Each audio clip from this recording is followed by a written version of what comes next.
Hi friends, ಎಲ್ಲರಿಗೂ ನಮಸ್ಕಾರ. ಇವತ್ತಿನ ರೆಸಿಪಿ ಹೀರೆಕಾಯಿ ಸಾಂಬಾರು ಹೇಗೆ ಮಾಡೋದು ನೋಡೋಣ. ತುಂಬ ಬೇಗನೆ ಮಾಡ್ಕೋಬೋದು. ಇಲ್ಲಿ ಹೀರೆಕಾಯಿ ತೊಗೊಂಡಿದ್ದೀನಿ. ಮೇಗಲ್ದು ಸಿಪ್ಪೆಲ್ಲ ತೆಗೆದು ಚಾಕ್ನಿಂದ ಈ ಥರ ತೊಳೆದು ನೀಟಾಗಿ ಎತ್ತಿಟ್ಕೊಂಡಿದ್ದೀನಿ. ಒಂದು ಸ್ಟವ್ ಮೇಲೆ ಒಂದು ಪಾತ್ರೆ ಇಟ್ಕೊಳ್ಳೋಣ. ಪಾತ್ರೆ ಬಿಸಿ ಆದಮೇಲೆ ಒಂದು 2 ಸ್ಪೂನ್ ಎಣ್ಣೆ ಸೇರಿಸ್ಕೊತಾ ಇದ್ದೀನಿ. ಎಣ್ಣೆ ಬಿಸಿ ಆದಮೇಲೆ ಸಾಸಿವೆ, ಕರಿಬೇವಿನ ಸೊಪ್ಪು, ಈರುಳ್ಳಿ ಫ್ರೈ ಮಾಡ್ಕೊಳ್ಳೋಣ ಚೆನ್ನಾಗಿ.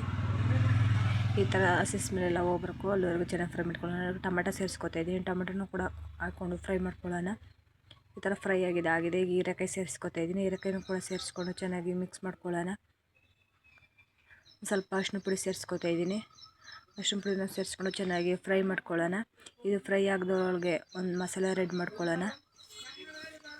ಒಂದು ಮಿಕ್ಸಿ ಜಾರ್ ತೊಗೊಂಡು ಮಿಕ್ಸಿ ಜಾರಿಗೆ ಕೊತ್ತಂಬರಿ ಸೊಪ್ಪು, ಶುಂಠಿ, ಬೆಳ್ಳುಳ್ಳಿ, ಚಕ್ಕೆ, ಲವಂಗ, ಕಾಯಿ, ಟೊಮೊಟೊ ಒಂದು ಮಿಕ್ಸಿ ಜಾರಿಗೆ ಸೇರಿಸ್ಕೊಳ್ಳೋಣ. ಎಲ್ಲನೂ ಸೇರಿಸ್ಕೊಂಡು ಖಾರ ಪುಡಿ ಒಂದು 2 ಸ್ಪೂನು, ಸಾಂಬಾರು ಪುಡಿ ಸೇರಿಸ್ಕೊತಾ ಇದ್ದೀನಿ. ಸಾಂಬಾರು ಪುಡಿ ಸೇರಿಸ್ಕೊಂಡು ಒಂದು ಸ್ವಲ್ಪ ನೀರು ಸೇರಿಸ್ಕೊಂಡು ರುಬ್ಕೊಳ್ಳೋಣ.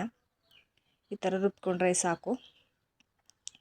ಈಗ ಹೀರೆಕಾಯಿ ಎಲ್ಲ ಫ್ರೈ ಆಗಿದೆ. ಈ ಥರ ಫ್ರೈ ಆಗಿದೆ. ಇವಾಗ ರುಬ್ಬಿರೋ ಮಸಾಲ ಸೇರಿಸ್ಕೊಳ್ಳೋಣ. ರುಬ್ಬಿರೋ ಮಸಾಲ ಸೇರಿಸ್ಕೊಂಡು ಒಂದು ಸಲ ಮಿಕ್ಸ್ ಮಾಡ್ಕೊಳ್ಳೋಣ. ಮಸಾಲೆ ಒಂದು ಸ್ವಲ್ಪ ಫ್ರೈ ಆಗಲಿ. ಹಸಿ ಸ್ಮೆಲ್ ಹೋಗಬೇಕು ಮಸಾಲದು, ಅಲ್ಲಿವರೆಗೂ ಚೆನ್ನಾಗಿ ಫ್ರೈ ಮಾಡ್ಕೊಳ್ಳೋಣ. ಇವಾಗ ಜಾರ್ ತೊಳೆದು ನೀರನ್ನು ಕೂಡ ಸೇರಿಸ್ಕೊಂಡು ಒಂದು ಸಲ ಮಿಕ್ಸ್ ಮಾಡ್ಕೊಳ್ಳೋಣ. ಈ ಥರ ಮಿಕ್ಸ್ ಆದರೆ ಸಾಕು. ನಮಗೆ ಎಷ್ಟು ಸಾಂಬಾರು ತಿಕ್ನೆಸ್ ನೋಡ್ಕೊಂಡು ನೀರು ಸೇರಿಸ್ಕೊಳ್ಳೋಣ. ಅದೇ ಇದ್ದರೆ ಸಾಕು. ಸಾಂಬಾರು ಅನ್ನ ಮುದ್ದೆಗೆಲ್ಲ ಸೂಪರಾಗಿರುತ್ತೆ. ರುಚಿಗೆ ತಕ್ಕಷ್ಟು ಉಪ್ಪು ಸೇರಿಸ್ಕೊಂಡು ಪ್ಲೇಟ್ ಮುಚ್ಚಿ ಕುದಿಯಲು ಬರಲು ಬಿಡೋಣ. ಈಗ ಇದು ಕುದ್ದಿದಾಗಿದೆ. ಈ ಥರ ಕುದೀತಿದೆ. ಹೀರೆಕಾಯಿ ಎಲ್ಲ ಬೆಂದಿದೆ. ಒಂದು ಸಲ ಮಿಕ್ಸ್ ಮಾಡ್ಕೊಳ್ಳೋಣ. ಈ ಥರ ಒಂದು ಸಲ ಮಿಕ್ಸ್ ಮಾಡಿಕೊಂಡ್ರೆ ಹೀರೆಕಾಯಿ ಸಾಂಬಾರು ರೆಡಿಯಾಗಿದೆ. ಲಾಸ್ಟಿಗೆ ಕೊತ್ತಂಬರಿ ಸೊಪ್ಪು ಸೇರಿಸ್ಕೊಳ್ಳೋಣ. ಕೊತ್ತಂಬರಿ ಸೊಪ್ಪು ಸೇರಿಸ್ಕೊಂಡು ಒಂದು ಸಲ ಮಿಕ್ಸ್ ಮಾಡ್ಕೊಳ್ಳೋಣ. ಈ ಥರ ಒಂದು ಸಲ ಮಿಕ್ಸ್ ಮಾಡ್ಕೊಳ್ಳೋಣ. ಮಿಕ್ಸ್ ಮಾಡಿಕೊಂಡ್ರೆ ಹೀರೆಕಾಯಿ ಸಾಂಬಾರು ರೆಡಿ ಆಗುತ್ತೆ. ಅನ್ನ ಮುದ್ದೆಗೆಲ್ಲ ಸೂಪರಾಗಿರುತ್ತೆ. ಈಗ ಒಂದು ಬೌಲಿಗೆ ಸರ್ವ್ ಮಾಡ್ಕೊಳ್ಳೋಣ.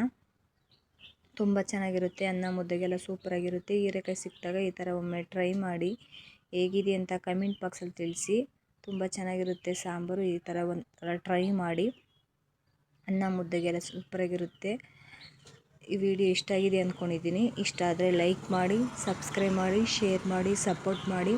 ಮತ್ತೊಂದು ವಿಡಿಯೋ ಜೊತೆ ಸಿಗೋಣ. Bye bye. Take care.